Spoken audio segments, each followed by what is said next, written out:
In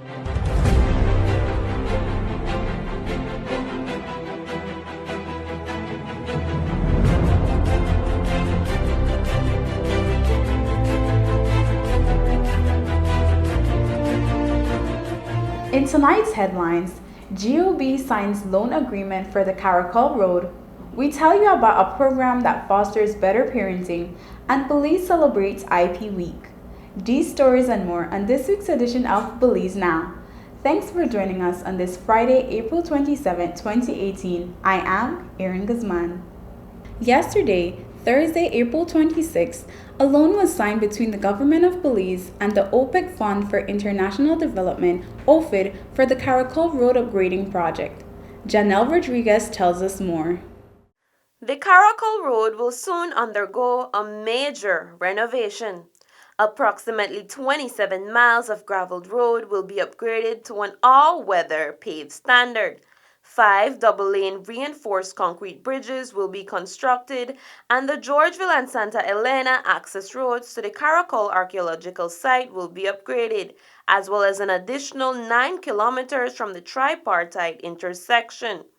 All these upgrades will be possible through a U.S. $40 million loan agreement signed between the Government of Belize and OPEC Fund for International Development, OFID. Prime Minister Right Honorable Dean Barrow, who signed on behalf of the Government of Belize, explained the significance of the improvements to be made.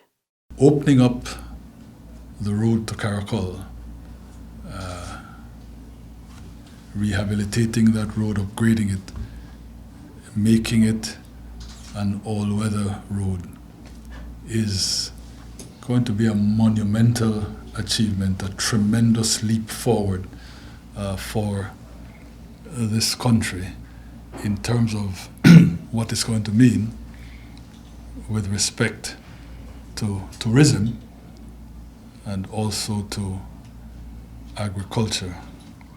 The contribution that the Kuwaiti Fund is going to make to the Caracol Road.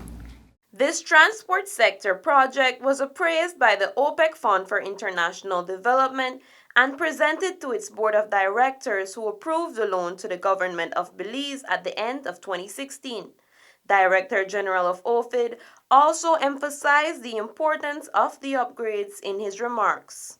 This project in particular has been defined to reconstruct this vital road, which allow access to one of the most important touristic sites, namely the Caracol Archaeological Mayan site, and to agricultural areas to support the economic and social activities in Belize.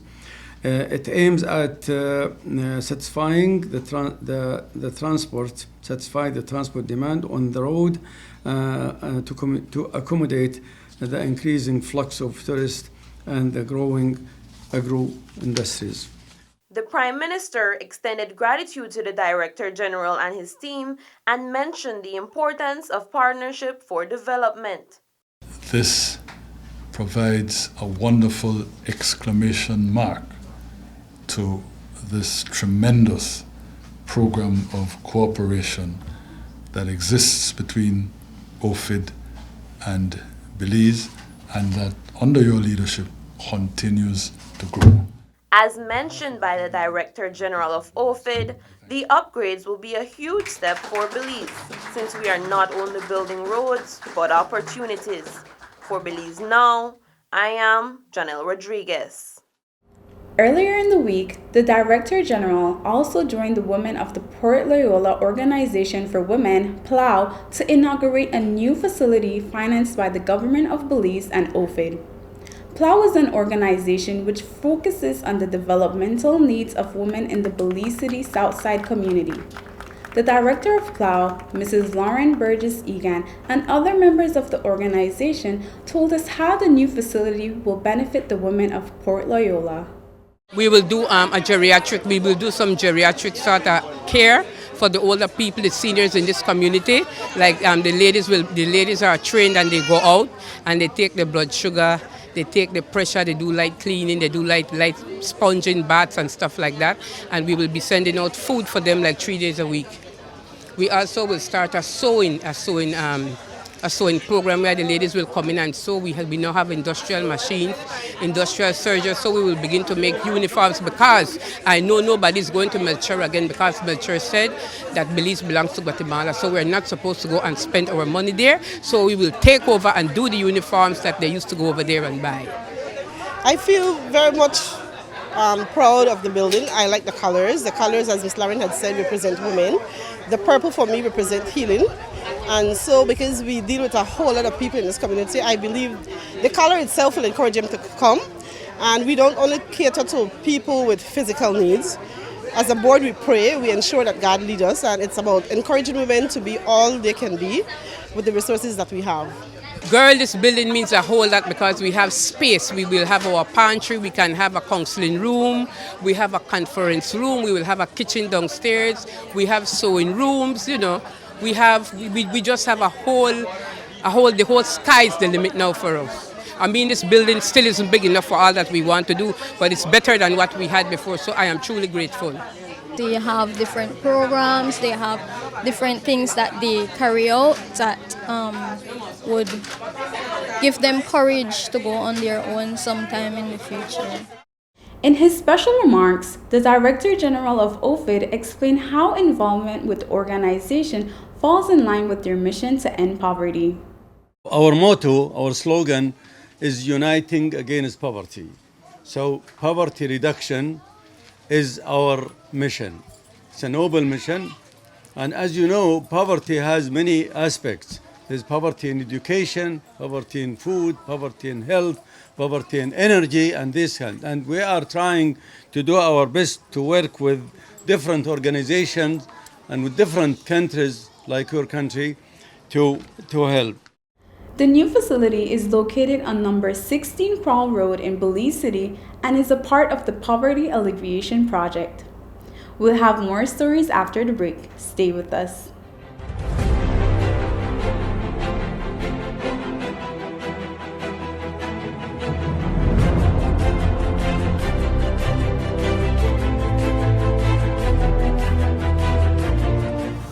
The San Ignacio-Santa Elena Bypass Project is now complete. The transformation began in 2012, and now residents of the Twin Towns and visitors alike are enjoying the end result. Works include the full pavement of Lamalus Boulevard, along with 2 miles of sidewalks and drainage, LED lighting, and a roundabout at the entrance of Santa Elena. The Twin Towns now boast the longest and widest bridge in Belize, immune to flooding from the occasional rise in water levels of the McCall River. A bypass road was also built linking the new bridge to Joseph Andrews Drive, which was rehabilitated, as well as 1 mile of pavement, a median, and 2 miles of sidewalks and drainage. This was all done to the tune of $34.8 million. But that's not all. The project was extended due to savings from the successful execution and implementation of the initial scope of works. Now over 2 miles of additional roadworks will commence, including George Price Avenue, Liberty Avenue, and the George Price Highway between Three Flags and Hawksworth Bridge. The government of Belize, moving Belize forward. A high school basketball showcase took center stage at the first ever event to take place in the historic state-of-the-art Belize City Civic Center. Thanks to the government of Belize, Belizeans now have a massive modern entertainment and convention facility to be utilized by all sectors of society. I have gone on record to say as well that Teachers' Day this year, which will come in next month of May, will also be here in the Belize Civic Center. All 5,000, almost 6,000 teachers strong will converge here in the Belize Civic Center for a massive event. There is no other place in this country that can hold the kinds of numbers that the Belize Civic Center can hold. Government of Belize, moving Belize forward.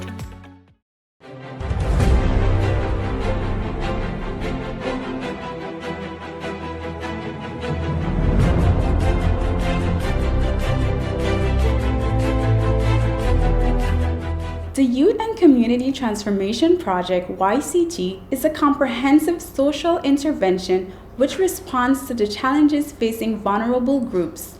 The project is funded by the Caribbean Development Bank through a loan facility with counterpart funding from the government of Belize. We learned about one of the programs under the project. Here's more. Under its Youth and Community Transformation Project, YCT, the Ministry of Human Development, Poverty Alleviation, and Social Transformation provides access to programs which aim to enhance literacy and adaptive life skills in the Colette, Lake Independence, Pickstock, and Port Loyola divisions of Belize City. The ministry accomplishes this through its Rhymes That Bind program, which is part of its larger Roving Caregivers program. It was one of the things that were planned for the Roving Caregivers program under Department of Human Services to spearhead. Feel the lovely sunshine, flowers all around. Jump a little jump right off the ground. The Roving Caregivers program is an early childhood informal program. By that I mean we train young ladies that we call rovers to go into the homes to teach parents how to play with their children who are 0 to 3 years old. So it's early childhood stimulation that is happening at home.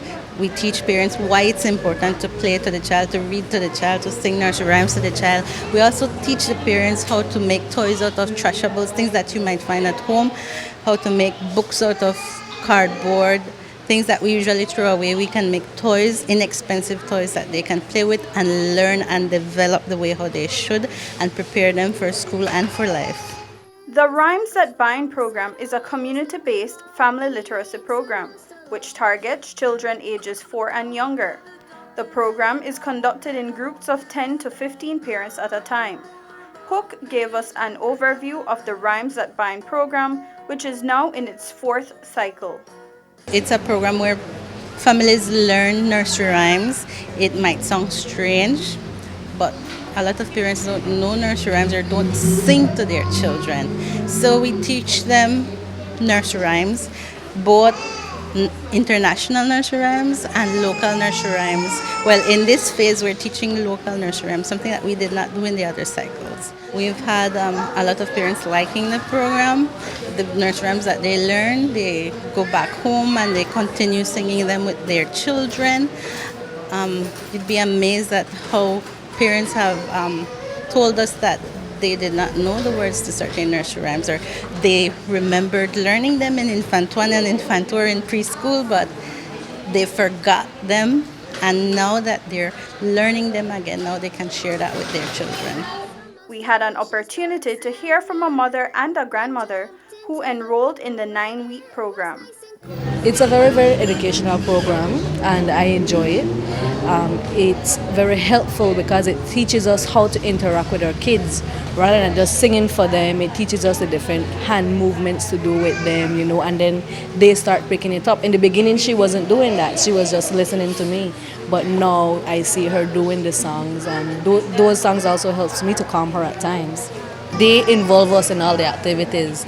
They do, sometimes they do like finger paintings, they sing songs, and they let the parents, we hop, we jump, we dance, we do everything that they do with them. Almost all the songs that we do at the program, whenever she's at home, she wants to do the same thing with some of them, right? Can't say the name, but the action, they tell you, okay, I know what song I want to sing. Quack, quack, quack, quack, quack, quack. He'll let the others with the quack, quack, quack. Yeah, very, very good program, especially for the picnic. I know that encourage any parent or caregiver or whosoever in charge of the child, the babysitting or so, to make them try be one part of it, because it really, really stimulates the child. It really helps the child a lot. So how can interested caregivers get involved? We've recruited through the different organizations that we work with, like Yabra Community Policing Center. If they would have a family interested and we're doing it in Yabra, that family could join the program, as well as in the other areas that we do it. We also look at different programs that we have within the Ministry of Human Development, that they have families that can benefit from the program, who also join the program. And of course, the parents in the Roving Caregivers program can also be a part of the program. A new cycle begins on May 2nd, after which the program will move to the Port Loyola Library. So far, 40 families have been impacted through the program. For Belize Now, I am Janelle Mencias.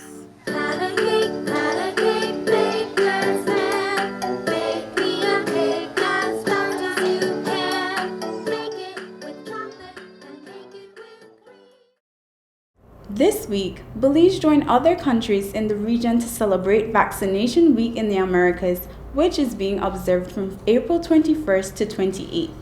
The campaign arose in 2003 after a measles outbreak in Venezuela and Colombia, which prompted a coordinated international vaccination effort to prevent future outbreaks.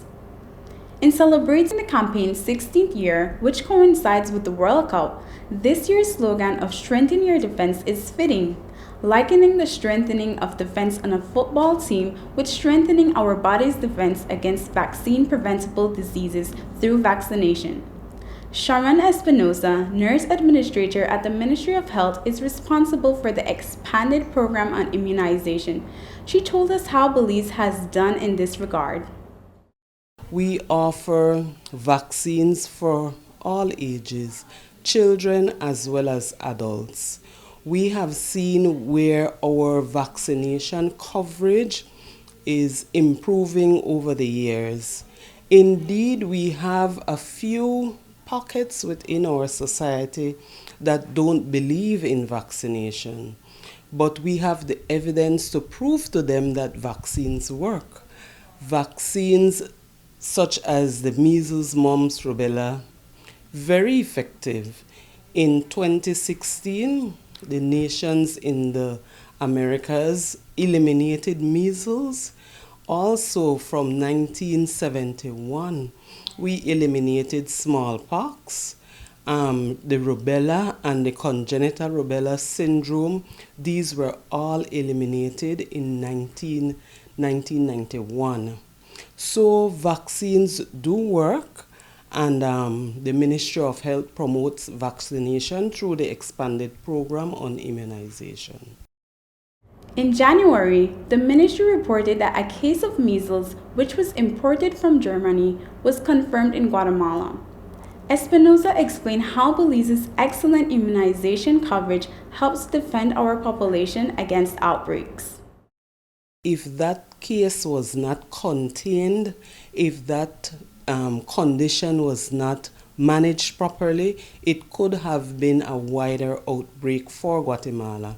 And being our neighboring country, a lot of Belizeans and a lot of Guatemalans frequent each other's country. So that could have been an outbreak also for us. So we were quite concerned, and we still are concerned because other countries around us, such as Mexico, also have measles there.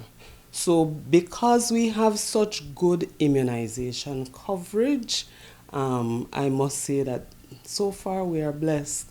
We don't have any measles in Belize.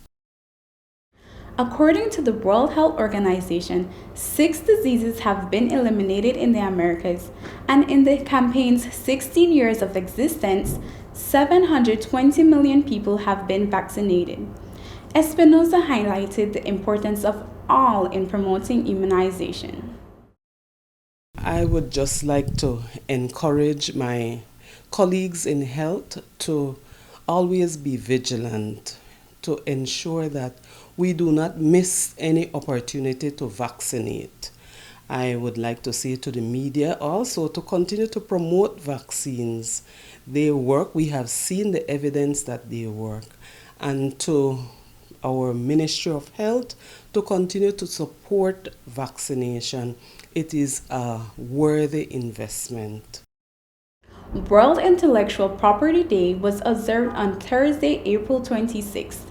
The government of Belize has been working with stakeholders in addressing issues related to intellectual property protection, particularly to strengthen legislation and inform creators about the importance of IP protection in the creative industry.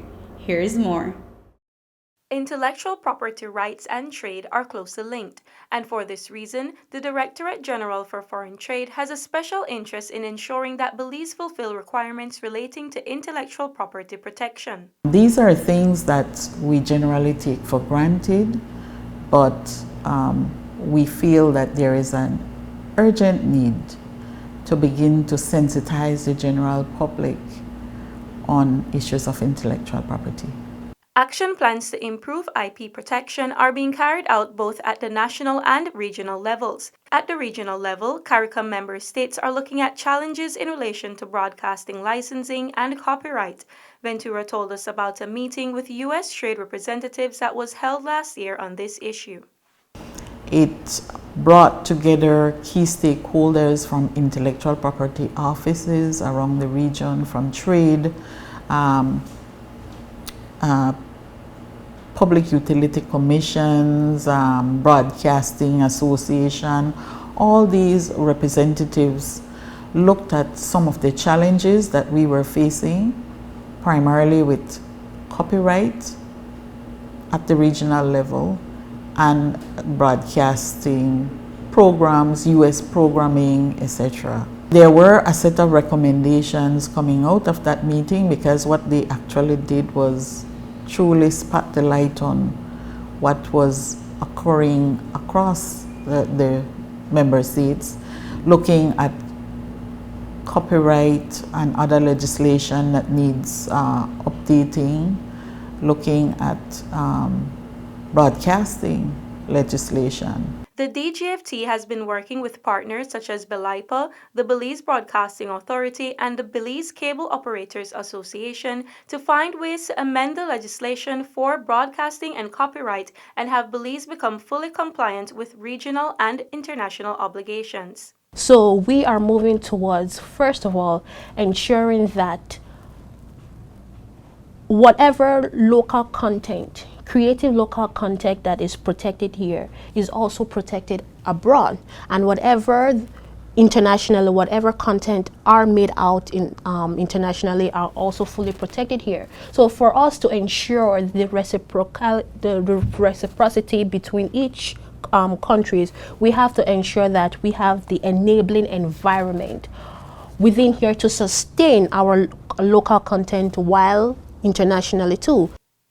According to the Belize Intellectual Property Office, BELIPA, there are considerations for Belize to accede to treaties that will assist in strengthening the landscape of the Copyright Act. So we take into consideration that now artists are putting their song on the internet, are using various medium to get their works out there. So we are now taking into consideration the medium that is being used to publish your work. So we are going to take that into consideration when we are amending or modifying our Copyright Act. A cultural working group headed by the Ministry of Culture was created along with a national cultural policy which focuses on audiovisual, music, entertainment, and the arts and crafts industry, all heavily reliant on an effective IP rights regime. The cultural working group has been established to provide policy guidance and recommendations as it relates to culture and trade. An IP roadmap has been developed for culture, and that IP roadmap sets out all the areas of interest by the cultural sector and provides, sets the stage for what needs to be done for us to ensure that the cultural sector is fully aware of the intellectual property rights. For Belize Now, I'm Miriam Longsworth. We'll have more on IP in the creative industry after the break. Stay tuned for more stories.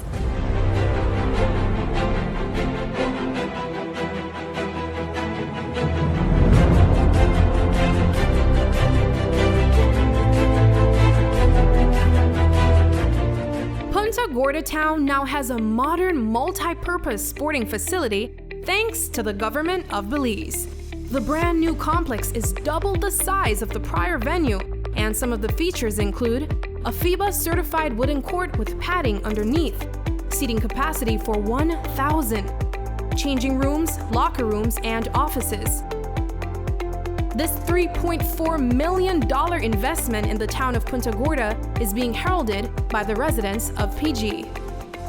I feel very excited because this is first time a port like this is built in PG.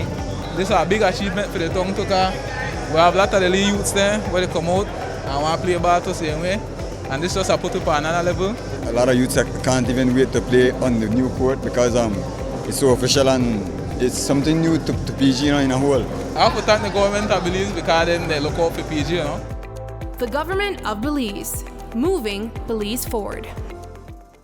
Residents of Dangriga now have their very own brand new modernized multi-purpose complex, compliments of the government of Belize. This $3.5 million investment in the cultural capital will host sporting events, cultural events, and shows, and can double as a hurricane shelter. Features include seating for 1,000, a fully FIBA certified wooden court, locker rooms with full bathrooms, a stage and changing rooms backstage, concession stands, office space, and ample parking. The government of Belize, moving Belize forward.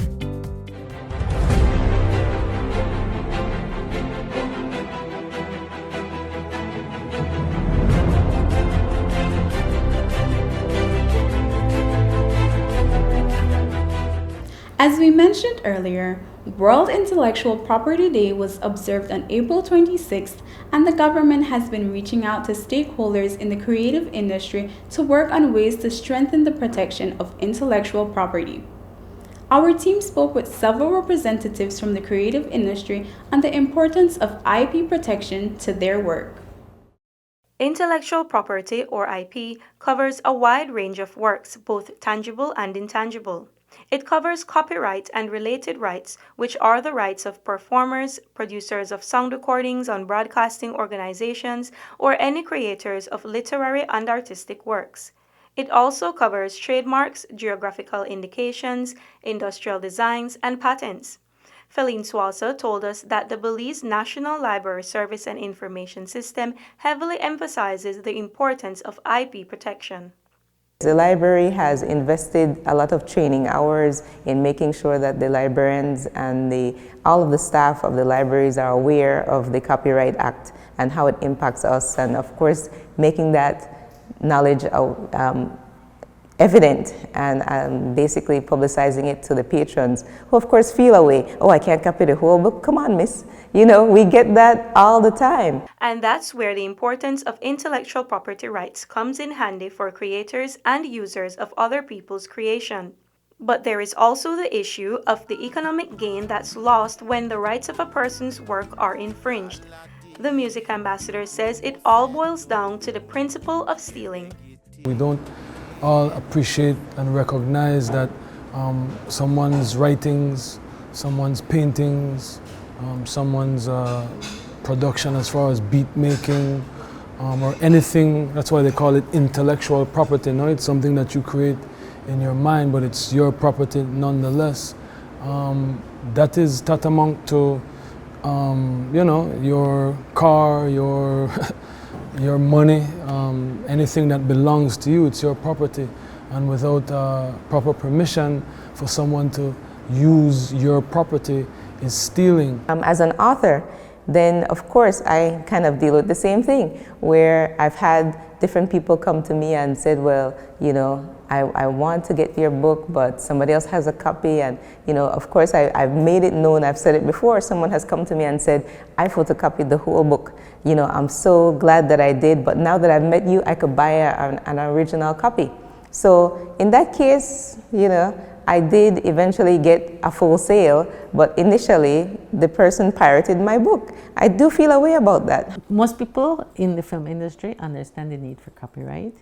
I think there's a lot of, mainly because we are aware that if we do not own the rights to our work, we cannot sell it.